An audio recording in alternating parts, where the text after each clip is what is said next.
I'm here with David Roden. He reached out to me and has a pretty incredible weight loss story.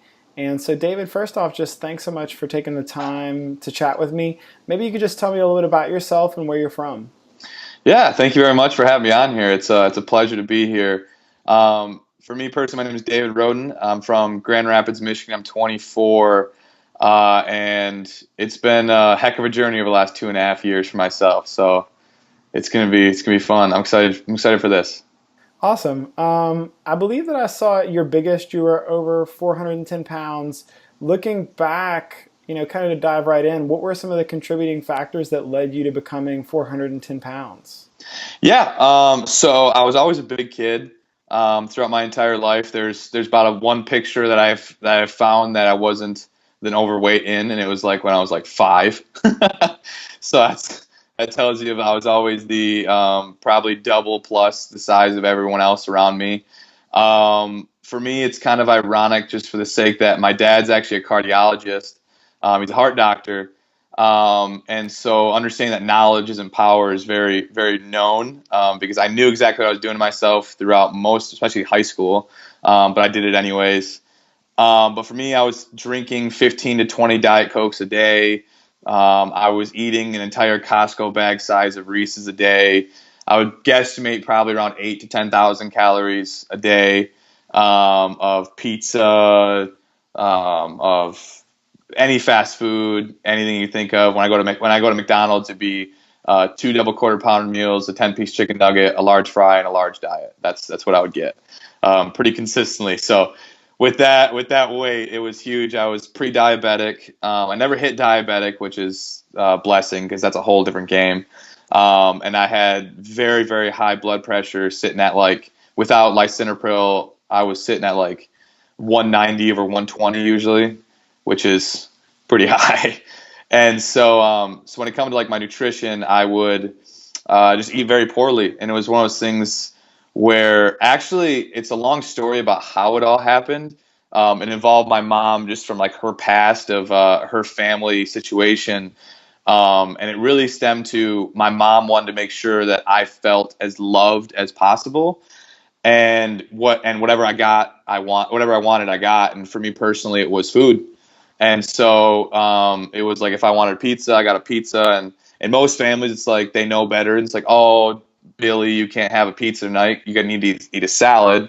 And a lot of it stemmed to like my mom just wanted to make sure that I felt as loved as possible. So it was food was my thing. So by the time I hit high school, I was addicted to basically food in general, and that's really what stemmed the large growth of the weight. Now it was constant eating. Like there wasn't when you're over 400 plus pounds, it's just constant eating. Can you kind of, yeah, I know it's been a little while, but can you take me back to life back then? Yeah. What was it like being that big, especially for someone who maybe, you know, is a couple pounds overweight, or maybe somebody who is has never really dealt with weight? Like, what are some of the challenges that you deal with on a day-to-day basis being 400 pounds?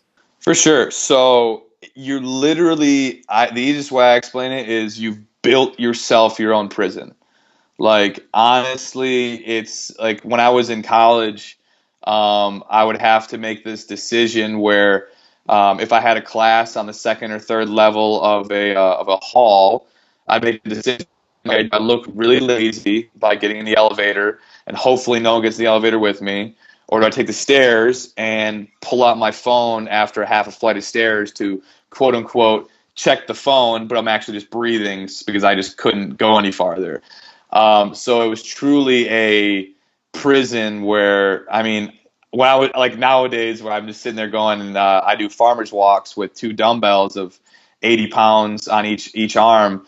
And to think about how I used to actually hold those on my body, my whole body hurt all the time. I was sleeping around 12 hours a day just to sustain an energy level where it'd be I would sleep 10 hours at night, and then I would take a 2 hour nap in the afternoon. I was playing a lot of video games, which stemmed a lot of the weight loss as well. A lot of sedentary life, didn't move a lot, and it was a lot of just The physical aspect to the problems were just your day to day moving, putting on shoes, putting on clothes. I was a 48, 50 waist. I was a 3XLT, 4XL shirt. And then mentally, I mean, it was completely a dark place. No confidence, no self worth. Um, through it all, it was a lot of. I came from a very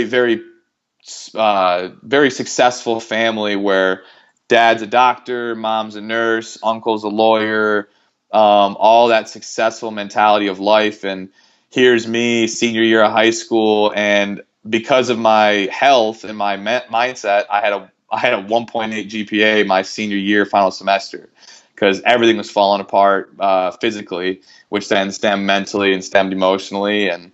And truly, like when you don't have your health in mind and you don't have your health under control, the rest follows. So like for me, it was because my health was so bad, my mindset was so bad, so I didn't study, I didn't want to do anything, and it really is a compounding problem that I'm sure a lot of people definitely when they see that weight, it stems every avenue of your life. I think I saw on your website that you had maybe struggled some with depression and Hmm. had allowed some thoughts of suicide in. Um, One quote you said was, "On the surface, I was able to be outgoing, funny, the fat kid, but on the inside, I was hollow, just a deep, dark hole of failure." Similarly, can you talk about, because I feel like that's maybe one of the things that doesn't get talked about a bunch. Can you talk about the mental aspect and how maybe the weight contributed to your mental well being or at times lack thereof? Yeah, yeah. So the one thing people have to understand, and either they understand it directly or indirectly, is that your body is, I mean, everyone argues some of it on genetics and stuff like that, but your body is completely in your control. Whether you have what you put in your body, how you feel is completely in your control, and no one can make your body better without you doing it. And so I understood that when I had that change and that thought process, I thought the pure failure of it all, and it's like because when your body when you completely have control of your own body and you're failing it, it stems like everything because like other avenues you can say it's because of this's fault and this person made this happen to me and this is why it happened, but when it came to me and my body I was like, you know what, I just failed. And so like it did get dark my senior year of high school because with grades being so bad as they were, and I didn't know if I was going to college, and success was just so expected out of my family that I mean there was two or three different occasions where I locked myself in my room and I had a pair of scissors in my hand and I was sitting there going, I dug myself a hole that I'm not getting out of. Like I can't lose the weight. I'm not going to college. I'm so worried that I failed every avenue and I've that's all I've ever known. And so I just thought of myself as the failure that truly didn't think I could get out of it. It was just I was too far gone physically, too far gone emotionally, that I didn't think I would make it. Thank God I didn't. I never actually made a action towards like bodily harm, but I had definitely come close. And then kind of when I hit college, I'd go through these as a lot of people do. I'd get better, 50 pounds, and then think I'm on the right track, and then I'd gain 30 pounds and get off of it. But there was enough motion and change that kept me from getting as deep as I did senior year of high school when I got into that college movement of change.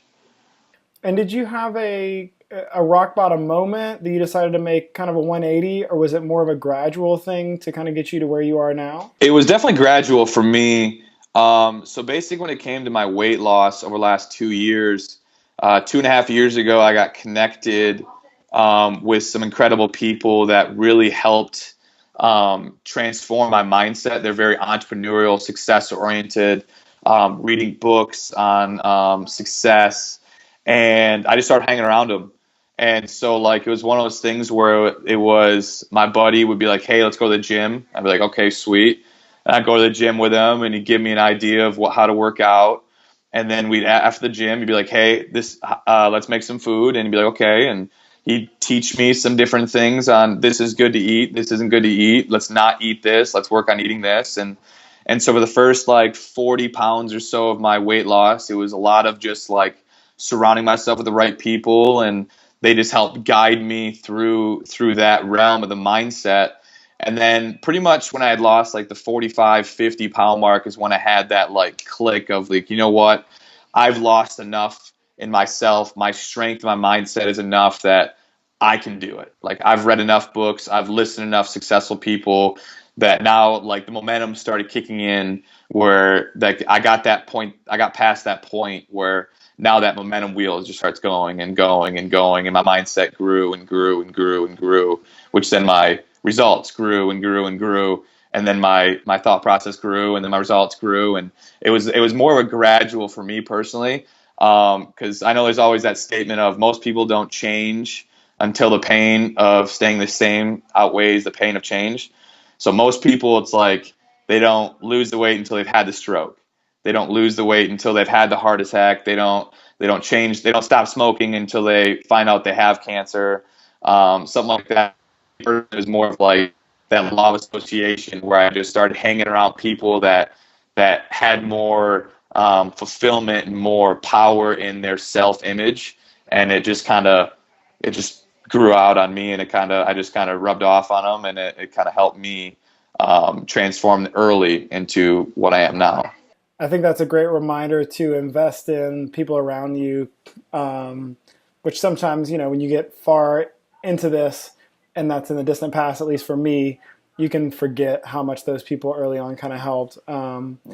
I heard you say in a video that goals were important to you. You said to think about a goal in your head as a dream, to write it down as a wish, and to tell people what you are going to do. I think you said maybe as a plan. Yeah. I may have gotten that last bit wrong, but what were your goals or your game plan early on? Yeah, so early on, it was just like when I was 400 plus pounds, it was the guys I surround myself with were like, you need a goal, you need a tangible number, you need something that you can hold on to and grab. And so early on, I'm sure you saw my page a little bit. It was 220. That was the whole idea of journey to 220 because it was like, okay, I'm 6'1". What's a good number for someone who's like 6'1"? Was like, okay, 220 pounds sounds like a decent number to get to. It was scary and big enough that it excited me to get there, but it was also tangible and realistic enough that I could believe I could do it.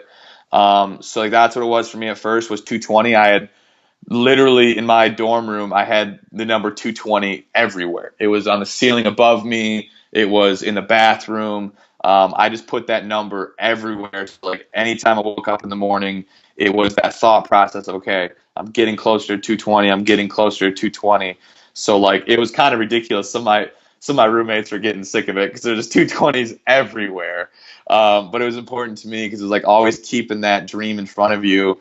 And I just kept saying it like every person I surround myself with, it was like at the gym, like, yep, my goal is 220. This is what I'm going towards. And when you keep saying it over and over and over and over and over again, and you say it to more people, it's like you don't want to be thought of as a liar, and you don't want to. You think about it so much, like, you know what? Let's just do it. Like it's just that mental grasp to, yep, this is what I'm going to do. That's awesome. And I think you're below 220 now, right? I'm actually 235. I'm close. 235. I'm almost at that point. How much have you lost to date? Like 175, 178. Okay. Okay. Wow. That's incredible. And over how long? About 2.5 years. 2.5 years. And I think I saw that you mentioned you've had two skin removal surgeries. Yes. Can you talk about what made you decide to do that and maybe also kind of the process for somebody who's unfamiliar? Yeah, for sure. So the skin removal was important to me. Everyone's different. My thought process was like I have a very specific vision of what I want my body to look like, and my goal now is like 10% body fat, six pack abs, the whole shebang. And that is just not possible with the amount of excess skin you have at 400 plus pounds. So I had the big droopy man boobs of just skin. The Click, the movie Click, I had that like stomach flap of tongue looking skin. And so it was like, for me personally, I just needed to be done. It was now, I just didn't know when. Um, and so I had gone to a plastic surgeon that my dad set up, and he was actually like, you know what, you're a lot closer than you think to the surgery. So I was like, sweet. So I had to lose like 15 to 20 more pounds in between that before he's like, okay, now that you're at a good enough point where the skin is loose enough to this to everything to do it. And so for me, it was two surgeries. The reason why was like my first surgery was just very, very, very extensive because not only was it just excess skin removal, but because I had so much fat tissue behind my abdomen, like my obliques, that pushed on my obliques, that instead of like everyone having those two vertical lines of your rectus abdominis, like your two vertical square box, everyone 8-pack boxes that they want, mine were, instead of being vertical, they were a big bowl. They had a big circle in the middle of like tissue because there was so much push that just kind of a big tissue formed in the middle. So they had to cut out all that tissue and realign my core to be stronger. That was the hardest part. Like it's like they had to realign my core, which so every time you shift in bed, every movement for the first 2 weeks was rough. But after that 2 weeks, I got past it. So like my first surgery took 8 hours in procedure, and then my second surgery was 3 hours. Um, and going about the process of like finding a surgeon, one thing like I would recommend is finding an actual plastic surgeon and not going to a general surgeon. Reason being, depending on the person, like at the end of the day, I still don't care about my scars. They're like trophies to me. But the how you go through the healing process and like general movement will be better found by going through a plastic surgeon because they've done it more consistently than a general just surgeon would. So like that was one thing I understood. Like my dad explained, and I so like we knew that. And being from Grand Rapids is a big enough town where we had plastic surgeons on top of everything else. And so when it came to the actual surgeries, the first surgery was like a 2 month recovery, 2.5 month recovery before I felt like basically back to normal. And the second one was about like a 6 week one because it was just my like chest and wings. So that was a lot easier. And so it was for me personally understanding too that at least when it comes statistically, people that have the skin surgery, the excess skin removal, have less of a statistical probability of relapsing and gaining all the weight because they have better self-image because they don't have all that baggage. Because it's like when you do have the excess skin, it's almost like baggage still. It feels like you haven't had that full transformation. Like you can't like I never thought about it too until after I was completely done my two skin surgeries. It almost felt like that chapter. Like that chapter was complete. That it's like a actually, to be honest, my 400-pound life almost seems surreal. It doesn't even almost seem real anymore. It almost seems like a past life sort of deal. Like the mindset I had, the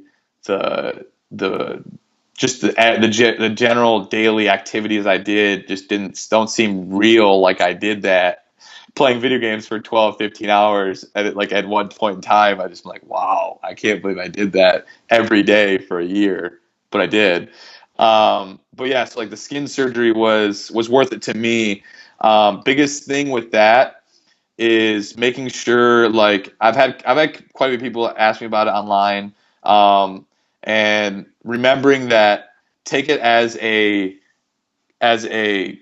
gift to yourself after you've achieved it, because a lot of people have been asking me like, all right, what was the process? And they asked me a little too early, to be honest. Like I've had people ask me about skin surgery when they're still like 310 pounds, and I'm like, you're still 60, 70 pounds away from thinking about that process.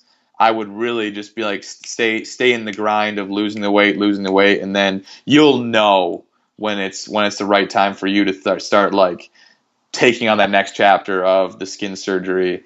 Um, is really the big picture for me, is like keep the process going, and then you'll know when it's right for you to start like looking at skin surgery.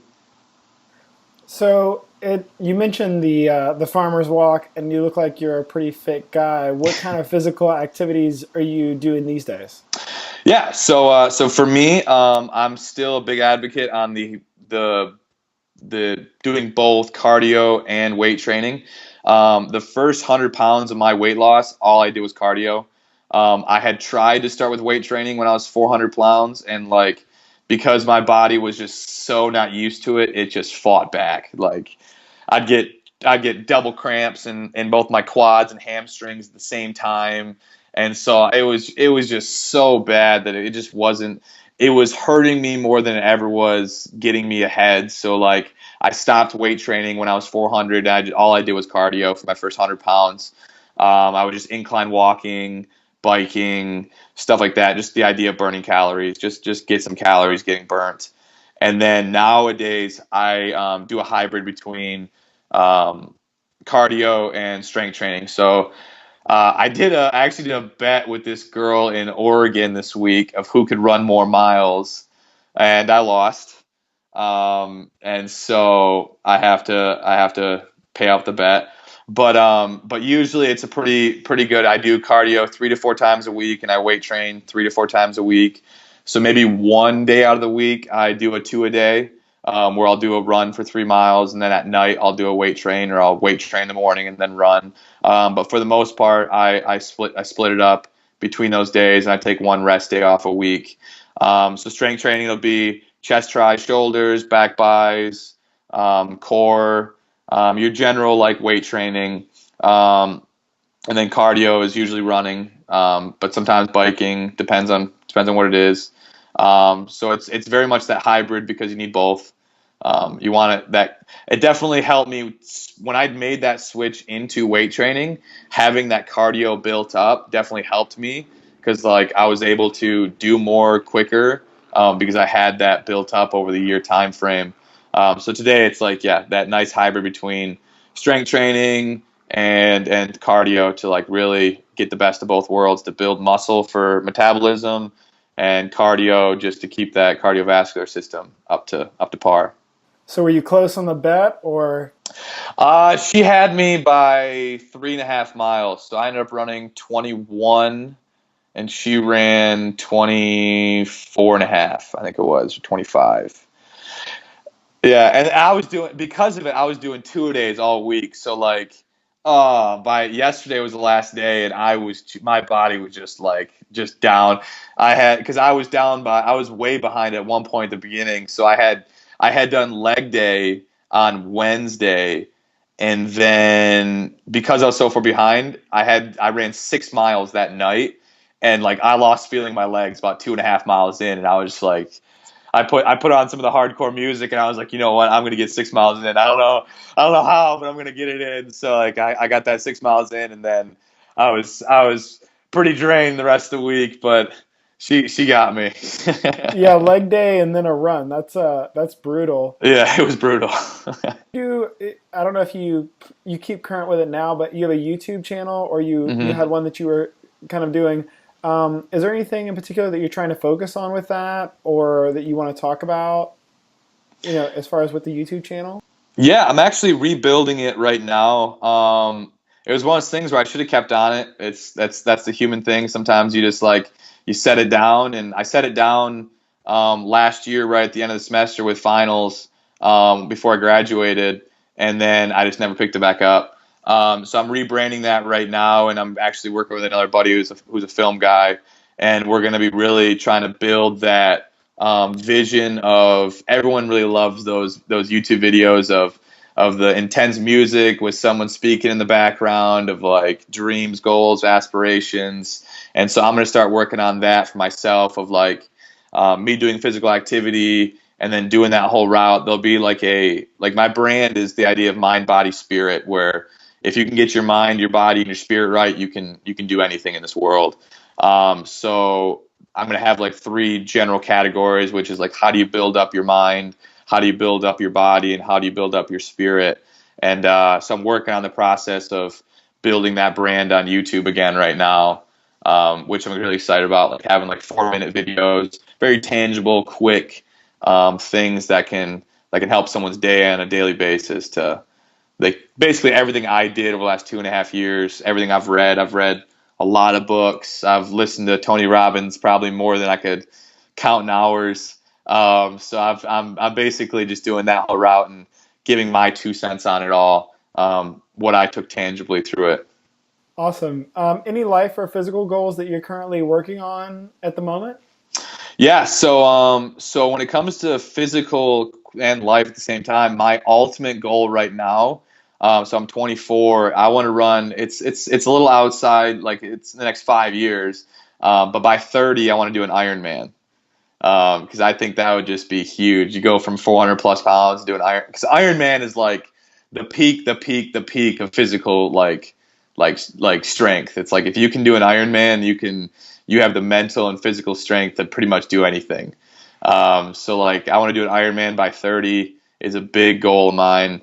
Getting down to that 10% body fat's the next step for me right now when it comes to at least fitness. And then build. The other option, like the other avenue is with my brand. I'm working on writing a book, just like what I did, the goals I had, the very tangible knowledge I took to transform my mind and my body. So I'm working on writing a book. And if you knew me, I'm a terrible writer. Like literally, I just passed. If everyone took the ACT, like I got a 7 out of 12 on the ACT when it came to the writing portion. I just passed it. So when it comes to writing, it's going to be an ongoing battle to figure this out because I'm not a writer. But we're going to make it work. That's awesome. Well, I'll look forward to reading it. Yeah.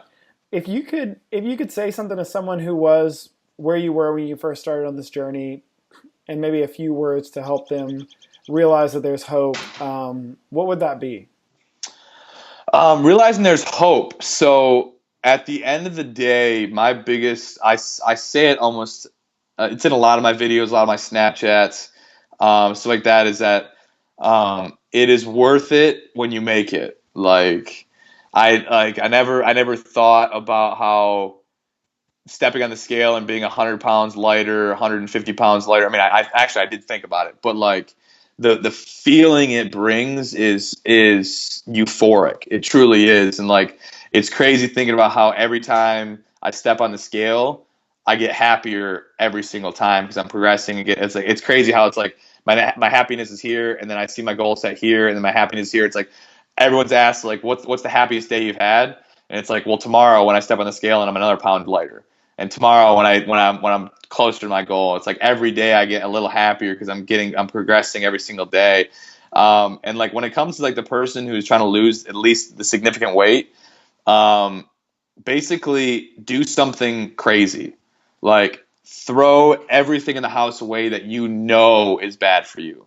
Go on a 5 hour walk. Do something like just do something crazy. Like literally if it meant like spending all of your income to get a trainer for $500 and like spending all the money to get a trainer to like whatever it is for you that'll make you feel so euphoric about actually committing, is what you do. Staring at yourself naked in the mirror is a big one. That usually gets people to want to throw everything in their house away and start over. But whatever that is for you, just starting over and being like, yep, I'm gonna do it. I'm gonna throw everything away and start over. Outstanding. And then, if you could go back in time and give your 410-pound self some advice that you think maybe would have resonated with yourself at the time, what would that be? It was actually the best place I could have started, and I would have recommended it earlier, which was surround yourself with the right people. because after a while, eventually, if you surround yourself with the right people long enough, they'll help transform you. So like that's how it was for me. It was like I just happened to find the right guys. It was just a blessing in disguise, and I just hung out with them long enough that they guided me enough and built my mind up enough that I took over myself. But I would highly recommend. Like this is one of those things where I always tell people. I've gone through dozens of workout partners in the last 2.5 years, as a lot of people in transformations do. A big recommendation: don't work out with someone at the same level as you. So say you have another colleague in your office that wants to lose 100 pounds just like you are. I get it, because you have the same mindset and you're at the same place, but you're both behind the ball. You're both in the wrong mindset in the wrong spot, and you're both being there is going to hurt you, if you ask me, more than it's going to help you. So if I were you, I would find someone who's already in shape, who's already wanting at the point where you want to be, because they already have that mindset of what you want. So go after someone and surround yourself with someone that's already there and be like, you know what? You work out 7 a.m. Would you mind if I tag along? Yes. That's going to help you 1,000 times more, if you ask me, than finding your friend Susie, who's 100 pounds overweight, just like you, and saying, hey, let's do it together. Because you're both behind. Like, you find someone that can help pull you forward, then you have to think about pushing your friend and pulling yourself forward. Like that's tough. Like you're pushing someone else and pulling yourself. I think that's great advice. Again, I guess lastly, where can people find out more about you, what you're up to, what you're doing, and connect? Yeah. So all my stuff is mind, body, spirit. Instagram is mind, body, spirit. Snapchat's mind, body, spirit. That's like I love that mentality. Add me on Facebook, David Roden. I'm from Grand Rapids, so you can find me on there. I think I have a picture of myself hugging some dude right now. I think I'm hugging a guy. So that's what you need. And I love connecting with anyone. I talk to people on a daily basis off Instagram, that connect with me and ask me questions. So this is my passion. I love help transforming other people's lives. If I can help transform enough people's lives in this world, I get what I want out of this world. So if you help enough people get what they want, you get what you want in return. So that's the lifestyle I want to live. Awesome. Well, David, thanks for the time. Thanks for the inspiration. Congratulations on your journey, on your loss. I'll look forward to seeing that 220 mark, Yes. and uh, and I hope you have a great day. Thank you very much. It's been great speaking. All right, talk to you soon. Bye.